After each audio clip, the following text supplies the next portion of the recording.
What is the goal of the cabal then?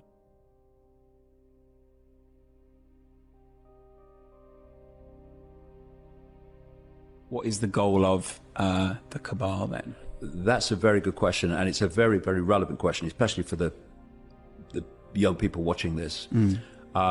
There is an end game. It has been working towards it for a long time. This has not been going on for 5 years or 50 years. This goes back thousands of years. And the key to increasing human control has been increasing human centralization of power. So, for instance, there was a time when the human race was made up of tribes, and the tribes decided what happened in the tribe. Then there came a big change when lots of tribes came together under what were called nations, and then a few people at the center of the nation were now dictating to all the former tribes that made up that nation. Through the European Union, we've gone to the next level, which is to bring the nations together under centralized control. And the idea eventually is to have a world government, world army, world central bank, world currency, cashless, which we're heading to so fast. And underpinning the that structure of centralized global control is complete control of human perception. And it's happening in front of our eyes. Why would someone want that? Well, I mean, why does Stalin want to control Russia with a rod of iron? Because they're frickin' mad. They're psychopaths. And there's a thing called the hair test. It's a list of traits, and if you have enough of them, you're a psychopath officially. And the top trait of a psychopath is lack of empathy. The inability to put themselves in the feelings and the situation they're making other people suffer. And when you remove empathy, all limits go. Right. We're back to 9/11. Only people with no empathy could possibly do that, knowing the consequences for those people, that could start the First World, Second World Wars.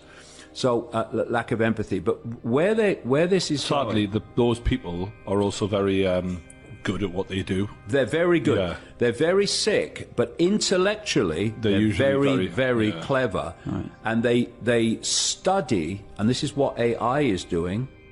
You know, they talk about surveillance and all this technological surveillance, all this AI stuff. Well, it's not just surveillance.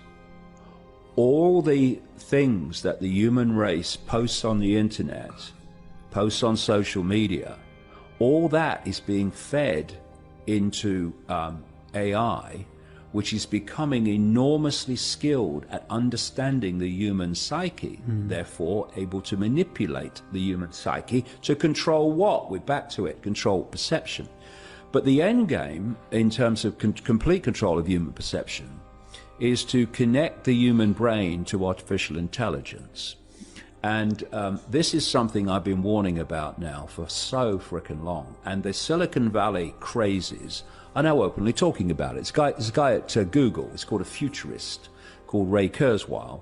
And there are others like him as well. And they're actually giving the year 2030 for which we're in 2019 as we speak, for connecting the human brain to artificial intelligence. And that at that point, and I'm now quoting or paraphrasing Kurzweil,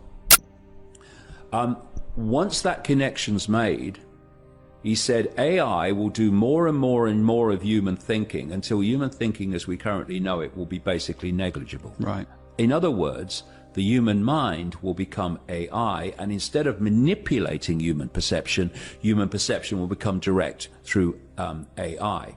And this is how they've done it. There's a We're already kind of. Oh, on we that way. are. Can I ask? Using the phone for a start. Oh yeah. Well, I just want to give you a sequence because this is very relevant to the people watching this. You know, I talked about problem, reaction, solution. There's another technique that is the bedfellow, the stablemate of problem, reaction, solution. I call it the totalitarian tiptoe. And what you do is you start at A and you know you're going to Z. But if you go in too big a leap to Z, the change is such that people go, what's going on? What's going on? What's happening?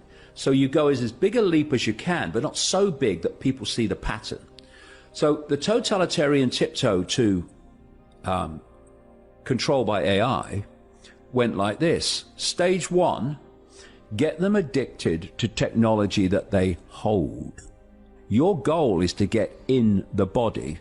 So first of all, stage 1, you get them addicted to technology they hold. So we had this explosion of the smartphone era. And even before that, you could say, I mean, even calculators, that kind of thing, Tamagotchis. Well, if you want technology that goes inside someone, I know a few devices. Well, you bloody would. Yeah, but believe me, then they're not addicted in the same way. No. That is interesting, though. So that's stage 1, and that's achieved. Right. Vast numbers of people are absolutely addicted to technology they hold. You go to stage 2, they're holdables. Next stage, wearables. You're going in the body, so next stage you get on the body. This is your Apple Watch, your Bluetooth, and all these things.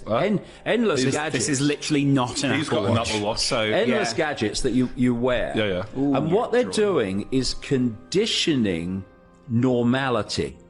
They're making these things normal. And I'll tell you something about these office assistants in a minute about that too.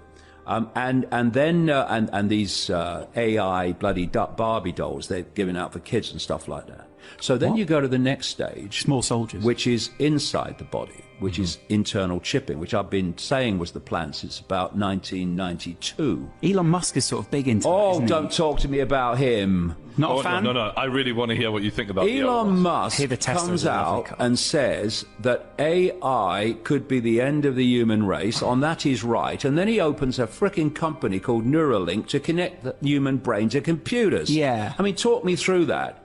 And sort of Overton window sense of the only way that they are going to connect everyone to AI, no matter where they are in the world, is by having every inch of the planet covered with Wi-Fi, the cloud. This is what Kurzweil says, that the human brain is going to be connected to the cloud. So the cloud has to be global. And they are putting thousands and thousands of satellites up in orbit. Musk, one of the major ones through his company SpaceX, to beam Wi-Fi at the planet so no one can escape from it. Are you of the belief that this 5G thing is something to worry about? Massively. 5G is ramping up this whole, what they call smart grid. Do you notice how everything today is called smart? Mm-hmm. Everything called smart is part of a smart grid, and part of that smart grid is connecting AI to the human brain. So everything is connected by is controlled by AI, and whoever controls AI controls everything. And from one central point, when this grid is up and running and it's being put into place more and more every day all over the world, whoever controls that central point controls not only everything technologically, controls the human mind. And see how fast things move. I remember some books ago, not that long ago really, I was warning about the plan for something called the Internet of Things, where everything is connected to the Internet. Now, already billions of things are connected to the Internet. Everything's connected to AI and the Internet. The Internet, by the way, was made possible thanks to an organization called DARPA, which is the technological development arm of the Pentagon. And if I called DARPA evil, I would be fearful of evil suing me for defamation of character, to be honest. That's how bad it is, right? And so the idea is before you can make a physical connection to AI, and people accept this, you've got to make a psychological connection.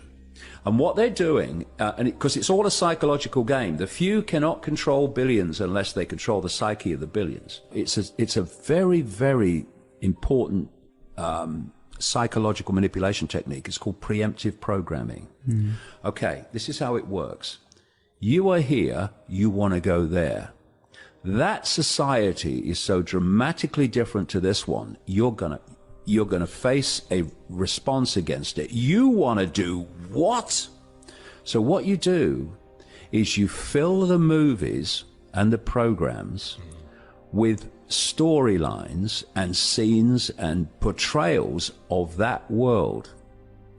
And so what you're doing, and you look at the movies that have come out in the last like 10, 15, 20 years about this whole world of technology and robots and AI and all that stuff. Anything with Will Smith in, pretty much. Yeah, and what do you call it? The one with Tom Cruise in. Oh, yeah, Minority Report. Yeah, Minority Report, yeah. Mission Impossible 2 was excellent. Yes, and what you're doing is you're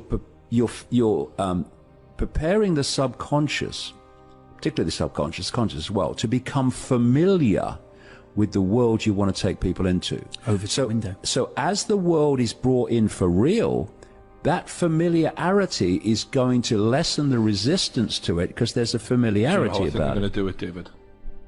If they make it easier to get laid for men, that is the Tinder via microchip. That's it. Do you know the worry is, David? You're laughing. He's totally serious. No, I'm telling you now, if there's one way you'll get men to go along with this, is if you make it easier to get women. Guaranteed. And I shouldn't be saying this because I'm giving them ideas. Yeah. But I've said it now. To be fair, Brian, to be fair, if you've had the idea, I think they've had the idea. Can I just ask very quickly, just to finish this point? Yeah. You've got to get people familiar with AI and interacting with it as if it's human. Part of life, isn't it? As if it's human. And that's what the office assistants are for. Some people have one in every bloody room I've come across. Yeah. They're interacting with them as if the AI... Is that like Alexa and stuff? Yeah, like all that stuff. Yeah. As if the AI voice is human, and then you've got the Barbie dolls and these other Remember toys. Rocky? He had the little thing that swept the floor up for him. Sylvester Stallone in Rocky. Yeah. Yeah. I mean, they're everywhere. We're now. talking like early 90s, and even it was in the movies then. Do you know when you interact? Do you interact with any of these things? Have you actually? No, I haven't got any. You've not dabbled at all. No, not at all. Does it? Why? Because it scares you, or No, just because I don't want them. I don't need them. So, you see, the thing is that when people become addicted to something like technology, they think they need it, but they don't necessarily need it. I mean, I don't carry a smartphone. I have one at home, which comes out about once every 6 months. It's a 3G one.